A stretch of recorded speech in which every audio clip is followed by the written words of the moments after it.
To set up payment terms in N3, go to Company, then Maintenance, then Terms. In the Payment Terms list view, click Add to create a new one. Fill in the required fields, give it a short code, up to 20 characters, and a description so you know what it represents. Then set the type to either days or months, depending on how the term works, and enter the number of days or months in the days field. If you want this term to automatically appear as the default in your customer and supplier records, just tick the default option. Once you're done, click Submit to save it.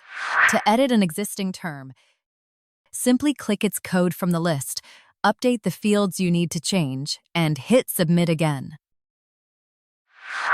To delete, tick the checkbox beside the term you want to remove. Click the Delete button at the top and confirm by selecting Confirm Delete. Just keep in mind, a term can only be deleted if it hasn't been used in any transactions and isn't linked to any customer or supplier yet.